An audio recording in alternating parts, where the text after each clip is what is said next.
வணக்கங்க. இது அங்காளம்மன் சத்யா வீடியோ. சில பேர் வந்துங்க சிவபெருமானை வணங்குவாங்க.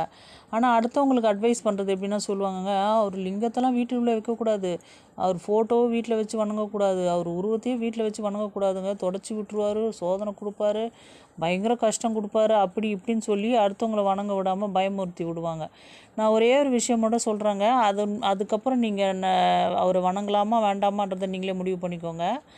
அதாவதுங்க சுடுகாட்டு காளி அந்த அம்மா தெரியுங்களா? மயான காளின்றவங்க நீல கலரில் இருப்பாங்க, சுடுகாட்டு காளின்றவங்க கருப்பு கலரில் இருப்பாங்க பாருங்கள்.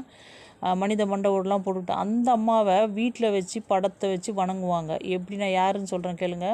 தசராவுக்கு அந்த அம்மா காளி வேஷம் போடுறவங்கள எங்கள் அம்மா எங்கள் ஆத்தா இவ அப்படின்னு சொல்லிட்டு சுடுகாட்டு காளியை அவ்வளோ கொஞ்சம் வணங்குவாங்க, அவ்வளோ வணங்குவாங்க. அந்த வீட்டில் குழந்தை குட்டிங்க எல்லாமே இருக்கும், குடும்பத்தில் இருக்கிறவங்க தான்.